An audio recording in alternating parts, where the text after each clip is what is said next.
Madam. हा ताई, येतो आवाज तुमचा. हा, मला मानसी बावधनकर मॅडम आणि त्यांचे मिस्टर मंगेश बावधनकर यांनी मला लिंक दिली 2 महिन्यापूर्वी.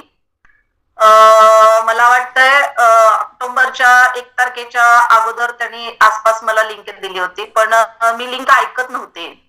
कारण माझं गेली 10 ते 11 ऑपरेशन झालेत मॅडम जवळजवळ. माझं पिशवीचं ऑपरेशन झालंय, माझं अपेंडिक्सचं झालंय, अल्सरचं झालंय, फॅमिली झालेत. माझी गावाकडे शेती असल्यामुळे मी शेती करत होते. शेतीमध्ये मला सड घुसल्यामुळे पायात त्याची माझ्या टाचेची 5 ऑपरेशन झालेत. आणि 1.5 वर्षापूर्वी माझं गुडघ्याचं ऑपरेशन झालं. गुडघ्याचं म्हणजे माझं साडीचं शॉप आहे, होलसेल प्लस रिटेल आहे. आणि मी जिना उतरत असताना माझी एक पायरी मिस झाली. मिस झाल्यानंतर मी जोरात पडले. पडल्यानंतर माझी गुडघ्याची जी गादी होती ती गादी माझी फाटली. फाटल्यानंतर मी जवळजवळ 2-3 महिने मी कोणी काय चोळायला सांगितलं, चोळून घेतलं. परत त्याच्यानंतर फिजिओथेरपी घेतली, शेक घेतले मिरेस सांगलीला जाऊन, पण त्याचा काय फरक पडत नव्हता. हे त्या बावधनकर फॅमिलीला सगळ्या माहित होती माझी कंडिशन काय आहे ते. पण असं एक दिवस झालं की त्या मला म्हणाले की हे लिंक मी शेअर केले हे तुमच्यासाठी आणि तुम्ही ऐकून बघा. पण म्हटलं आता एवढं सगळं मी करते आणि आता लिंक ऐकून माझ्यात काय बदल होणार आहे. मी ऐकायचीच नाही. त्यांचा फोन यायचा 7 वाजता, पण मी कारण द्यायची माझं हे काम आहे, माझं ते काम आहे. मला 9ला तर शॉपला उघडायला लागते आणि 8-8:30 वाजेपर्यंत लिंक कोण ऐकत बसणार. मग एकदा मानसी मॅडम आल्या माझ्या शॉपमध्ये. त्यांचं कसं ऑन द वे जाता येता माझ्या रोडवरून जायचं, हाय बाय आमचं चालायचं. काय पाहिजे असेल तर त्या गाडी थांबवून माझ्या शॉपमध्ये यायच्या. पण त्यांचं मी बघितलं की हे हे त्यांचं सगळं एक होतं, वजन त्यांचं भरपूर होतं. पण मला 15 दिवस मी न बघितल्यामुळे त्यांचं वजन कमी झालेलं मला दिसलं. म्हटलं काय करताय आहोत, मी सांगते ना तुम्हाला, तुम्ही लिंक ऐका म्हणजे तुम्हाला कळेल. मग मी दुसऱ्या दिवशीपासून ऑक्टोबरच्या 1 तारखेपासून मी लिंक ऐकायला सुरू केले. मग ऐकल्यानंतर मला बरं वाटायला लागलं की सगळ्यांच्या समस्या ज्या होत्या त्या सगळेजण अनुभव आपापले सांगत होते की माझं शुगर होती, बीपी होती, गुडघेदुखी होती, माझं ब्ला ब्ला ब्ला काय काय काय काय होतं ते सगळं कमी कमी कमी होत होतं. म्हटलं आता एवढ्या सगळ्यांना फरक पडतोय तर आपण पण ट्राय करायला पाहिजे. मग त्यांनी मला, माझा बर्थडे होता 10 तारखेला, ते न्यूट्रिशन मला आणून दिलं हर्बलचं. पण आमचे साहेब म्हणाले की अगं एवढं महाग हे न्यूट्रिशन आहे. मग त्या अजून पोचायच्या अगोदरच मी म्हटलं की घरी म्हणायला लागले खूप महाग आहे आणि तू एवढं बरंच काय काय काय काय केलेस आणि आता ह्याच्याने काय फरक पडणार आहे तुला. कारण मी भरपूर काय काय काय काय घ्यायची नेहमी आणि डॉक्टरांनी पण मला सांगितलं होतं की वजन कमी करायचंय. पण वजन कमी कसं करायचं कुठले डॉक्टर सांगत नव्हते. ते आहार तज्ञवाल्यांच्याकडे पाठवून देते. आहार तज्ञवाल्यांच्याकडे गेले की 1000-2000 रुपये त्यांची फी. पण ते फॉलोअप काही घेत नव्हते. जसं की शतायुषी फॅमिली फॉलोअप घेते तसे कुठलेही डॉक्टर फॉलोअप घेत नव्हते. त्यामुळं मग विचार केला. मग हे म्हटले ते औषध तू ते न्यूट्रिशन जे काय आहे ते परत करून टाक. भरपूर तुझे औषधं झाले. ऑलरेडी मला पेन किलर 11 पेन किलर होत्या माझ्या. सकाळच्या 5 आणि संध्याकाळच्या 6 अशा 11 पेन किलर मी खायची. तेव्हा कुठं मला ती संध्याकाळी झोप लागायची आणि दिवसभर माझं वर्कआउट असायचं. शॉप म्हणलं की कष्ट, लेबर नाही आले तर स्वतः उठून कस्टमरला हँडल करावं लागायचं. परत बिल पण करावं लागायचं, परचेसला जावं लागायचं. ही सगळी माझी दुकानाची एवढी कामं वाढलेली होती की 28 वर्ष माझं जुनं शॉप आहे. त्यामुळे कस्टमर हँडल करायचं मला दिवसभर थांबून थांबून होत नव्हतं. खूप मला ते अवघड जायचं. पण मग मी म्हटलं की चला घेऊन तर बघूया काय होतंय. म्हणून मी 10 तारखेपासून सुरू केलं. मग मानसी मॅडम म्हटल्या की मी घेणार नाहीये हे परत, माझ्याकडून तुम्हाला बर्थडेचं गिफ्ट म्हणून समजा, पण मी हे परत आता न्यूट्रिशन घेणार आहे. ठीक आहे म्हटलं, मी तितकीच मुडदार आहे, मी पण खाऊन बघेन म्हटलं काय होतंय.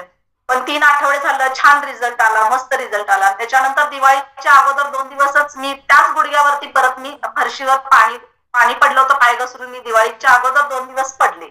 पडल्यानंतर माझ्याकडे 8-10 दिवस झाल्यानंतर माझ्याकडे शतायुषी फॅमिली आली. कोण आलं माझ्याकडं, राहुल सर आले, मुळके अण्णा आले, भोसले सर आले, पूर्ण बावधनकर फॅमिली माझ्याकडे आली. आणि त्याच्याच आदल्या दिवशी मी पायावरती पडले होते. मग मंगेश बावधनकर सर म्हणाले अहो ह्यांनी कालच डाय मारलाय बघा म्हणायला लागले. पडलेत. पडल्यानंतर माझा पाय परत असा 1.5 वर्ष जसा भोपळ्यासारखा होता तसा परत आणि गुडघा माझा झाला. मग राहुल सर म्हणाले मॅडम तुम्ही काय काय खाताय मला दाखवा, कोणकोणते टॅबलेट आहेत ते. मग मी दाखवले कुठले कुठले टॅबलेट आहेत. मग त्यांनी बघितलं राहुल सरांनी, त्याच्यामध्ये स्टेरॉइड सारख्या गोळ्या होत्या. मग सर म्हणाले की एवढे तुम्ही हे थोडं थोडं रोज विष खायला लागलाय आणि म्हणून तुम्हाला पेन किलर आहे त्या, म्हणून तुम्हाला रात्री झोप लागते. हे पेन किलर आणि हे थोडं थोडं विष खाताय तुम्ही, हे खाऊ नका. असं म्हटल्यानंतर तर माझ्या पायाखालची जमीनच सरकली. बापरे आपण हे काय खातोय. पण मी म्हटलं आहोत त्यांना मी हे डॉक्टरांच्या सल्ल्याने खाते. पण हे तर मॅडम पेन किलर आहे म्हटले, हे तुम्हाला बंद करायचंय का? हो म्हटलं, मला हे बंद करायचंय, मला हे पेन किलर नको आहे, 11 गोळ्या रोजच्या चेष्टा नाही आहेत म्हटलं. तर ठीक आहे म्हणे, त्यांनी मला लिहून दिलं गोळ्या वगैरे. मला नंतर 2-3 दिवसांनी मला बावधनकर सरांनी त्या सगळ्या गोळ्या आणून दिल्या आणि ते सरांचे टॅबलेट, आणि त्यांनी स्वतःच्या भावाला फोन केला डॉक्टर कपिल पाटील सरांना, आणि त्यांच्याकडे मी दुसऱ्या दिवशीपासून ट्रीटमेंट सुरू केली माझ्या गुडघ्याची.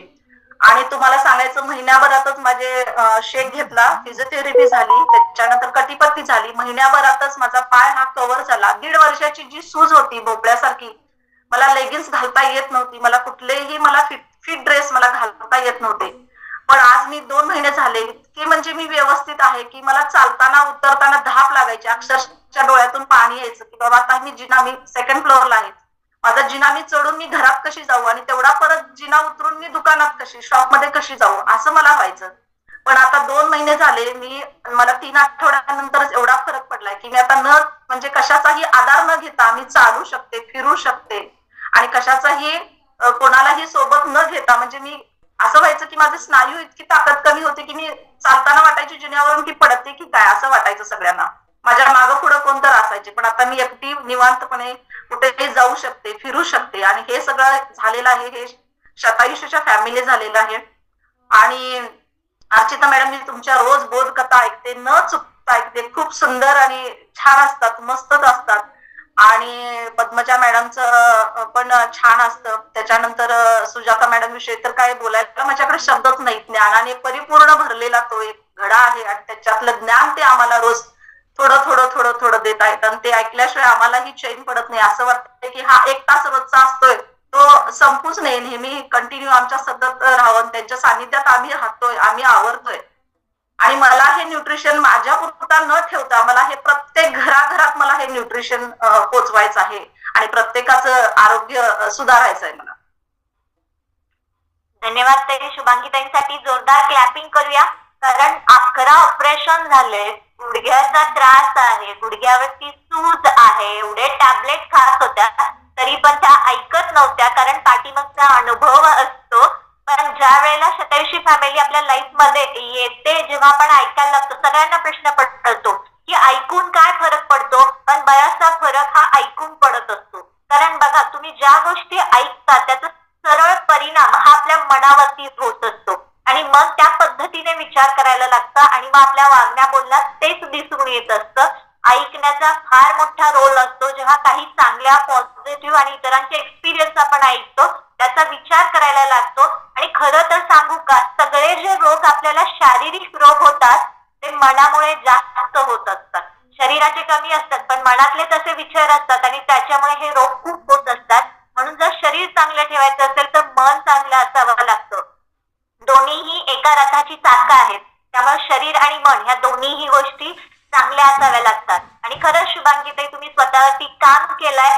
भले तुम्ही सुरुवातीला नाही नाही म्हणत असाल, तरी आता तुम्ही जॉईन झालाय, मला नक्की खात्री आहे की इथून पुढे तुम्ही नाही हा शब्द बोलणारच नाही, आणि शतायुषी फॅमिली आयुष्यभर कंटिन्यू करणार आहे, शेवटच्या क्षणापर्यंत. कारण एवढी मस्त अमेझिंग अशी आपली शतायुषी फॅमिली आहे, आणि खरंच तुमच्या लाईफ मध्ये खूप चेंज झालेला आहे. बघा, नुसतं फक्त पाय आपला दुखत असेल किंवा पायावरती सूज असेल तर पूर्ण आपण डिस्टर्ब होतो, आणि टेन्शन येतं, वर चढायचं कसं, खाली उतरायचं कसं, चालायचं कसं. जर तरुण वयात हे चॅलेंजेस असतील तर म्हातारपणी काय होऊ शकतं याचं फक्त इमॅजिन करा. त्यामुळे जेव्हा छोटे छोटे प्रॉब्लेम असतात, तेव्हा छोट्या छोट्या प्रॉब्लेम वरती आपण थोडासा जरी वेळ काढून काम केलं तर ते चॅलेंजेस जाऊ शकतात. थँक्यू शुभांगीताई. पुन्हा एकदा जोरदार क्लॅपिंग करूया आपण शुभांगीताईंसाठी. खूप अमेझिंग असा रिझल्ट आहे. आता